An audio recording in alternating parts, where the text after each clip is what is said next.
Good morning, thrifty adventurers. How is everybody's Wednesday going?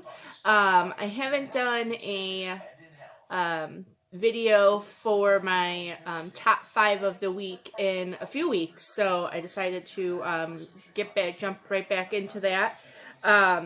So we are going to go over our top 5, and I'm going to change it up a little bit, and I'm also going to go over my bottom 5 from what I think I wouldn't pick up again. I want you to learn from my good sales, but I also want you to learn from my mistakes or things that I wouldn't pick up again as well. It's good to learn both sides of the spectrum, because we all make bad purchases, or purchases we just don't think that we want to do again. Hopefully as we grow and we continue to do this job, we don't make as many of those, but it's still bound to happen. So we got to learn from everything. So I'm going to jump right into my top 5 sales.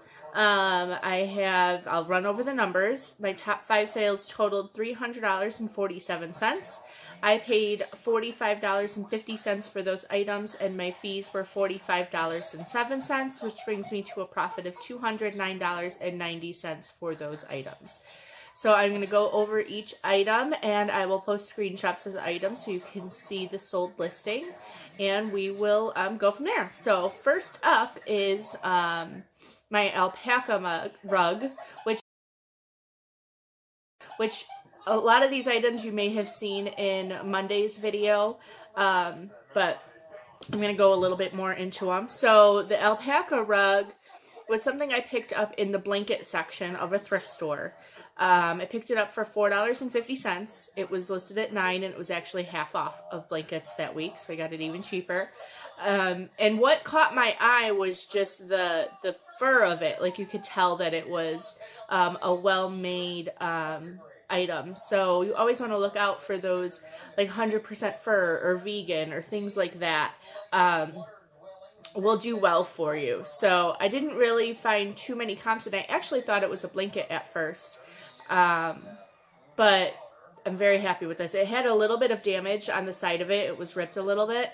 But I did find the company of where it came from, and that was probably when they first bought it, an $900 rug. So definitely worth the $4.50 I bought, and it sold for $103.71.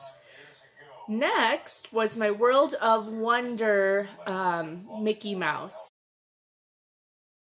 Now that is a great item to look out for. It's a 1990s toy. It's interactive. He comes with tapes and a book and cords, and they can be attached to other World of Wonders. So there's like a Goofy. You can attach both of them and they'll talk to each other. It's a pretty cool toy, actually. They also have a Snoopy and a Pound Puppy and a Big Bird. I'm not sure what other ones they have. But always look out for these. I find them a lot at garage sales. This one I found at an estate sale. It was new in its box. It didn't sell. I didn't make tons of money on just this particular item. It sold for $52. I bought it for $30. But I bought multiples of this item, so I'm able to relist this item and keep selling it. So that's why it's still one of my good sales. So always look out for the old vintage toys. I always say childhood sells, so always look out for those. Next was my ESCO mouse carousel. Always, the ESCO animated things, especially the mice, do really well. This one took a little while to sell. I shouldn't even say a little while, a long while to sell. I probably had it at my store for over a year. I think I had it priced a little too high, and I never went back and reviewed those prices. Sometimes you should go back and review, especially your higher dollar items. When you first listed it, it might have been great and right in the comps, but sometimes comps can change, so you always want to make sure that your comps are right in line where they should be. And let's see, what? I want a big one and a little one. A big one and a little one? Yeah. Yeah? I want another Goosebumps. Okay, I'll turn it on in a minute, okay? Give me 1 second. I'm working, okay? The fun of working with kids. All right, so the ESCO. So I have the Carousel, and so like I said, you should be looking at comps. You should be, if it's been listed for a while, make sure your comps are still where they should be. So this one was probably listed a little bit too long, and that's why I went ahead and took a $50 offer on that. I still only paid $5 at a Goodwill, and the lights were not working on this Carousel, and I couldn't find the bulbs to replace them with, so I just listed it as is. So that is why I took that $50 offer. But always look out for the ESCO mice animated items. Next was the Betsey Johnson luggage. I love selling Betsey Johnson, and she's easy to pick out of all the purses and everything, because she normally has a big bows and flower and quilted design. So once you find a couple, you'll know what to look for with Betsey Johnson. Her items can definitely vary. She has makeup bags, she has the luggage, she has diaper bags and purses, so there's a lot of different items. And they can vary anywhere from $15 up to over $100, depending. She has a pretty big following, so always look out for Betsey Johnson items. The luggage thing that I bought it in an estate sale. I think I got it for about $5. I sold it for $49.76. It had a little bit of wear, but I'm still very happy with that sale. So always look out for her items. And next was the Sesame Street alphabet train. That I got at a rummage sale for $1. A great, another vintage toy. I think that one was 80s. And this one was brand new. The box was open, so I did list it as used, but the item itself was never used. So it was, it went for a good amount. It went for the $50, like I said, and it didn't take too long to sell. Vintage toys normally do not take too long to sell, and they will sell even if they're incomplete, because kids lose pieces all the time. So always look out for those things. Now we have my 5 items that I wouldn't buy again. So first we have the Disney Little Mermaid souvenir cups. The Disney souvenir cups really don't go for much. I find them in the thrift stores all the time. I don't really know where I got these, to be honest. I don't remember. I know I've had them for a long time. But the only souvenir like cups that you want to get from Disney are the popcorn buckets. Those are a little bit more intricate. It'll be like the coal mine from the Seven Dwarfs ride, or the Mary Poppins umbrella. You'll kind of be able to tell it's not just a cup. It's normally like a bigger type item, and it's normally like a character item. Those are the ones you want to look out for, but just the regular souvenir cups, I would not pick up.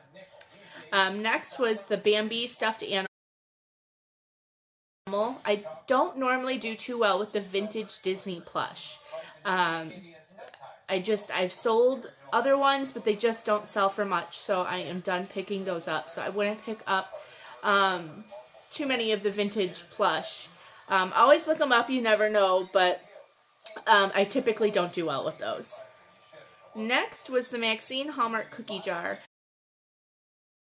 I didn't have it too long. I only had it at my store for 2 to 3 weeks, so it was a fast sale, but I only sold it for $16.30. I bought it for $4, and to have a fragile item that you have to use a lot of your shipping materials for, and it takes up a lot of space in your inventory, it's not worth, for me at least, it's not worth making less than $10 on that item. So it's just not something that I would pick up again. You got to make sure that you're accounting for your time, your shipping supplies, the time to list it, and the time to ship it. All that stuff adds up. Make sure you are valuing your time as well as the item. Next was the nativity tree, which is also the same thing. This was a huge item.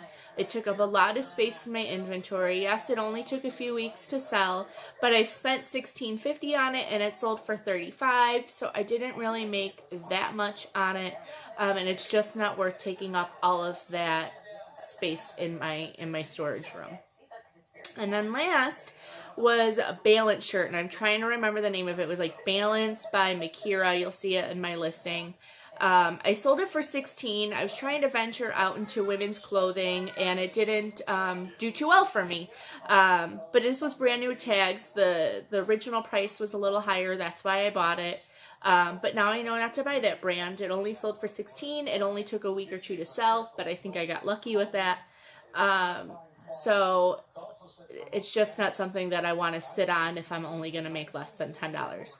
Now, everybody's view of what they want and everybody's business model is different. So maybe you're okay with a $5 to $10 profit, which is fine for some items. But for clothing, I would rather, if you're buying clothing and you're only making $5 to $10, you can really start to add inventory. I can go to the store and buy 20 things that I'll make on that, but I'm going to sit on them in a while, and I don't want to sit on something that I'm only going to make $5 to $10 on. So that's why I say that with clothing. Clothing can sit for a little bit longer, so it's not worth that unless I'm making $10 and up on those items. I hope you enjoyed the good and the bad. Let me know if you like this style better than just me saying the good. Just comment down on the video and let me know. I will try to keep up with my weekly video on this. And other than that, I am off to go pick up a plush from someone on Facebook Marketplace and then get to listing. So I hope you guys have a great day, and I will talk with you guys soon. Bye-bye.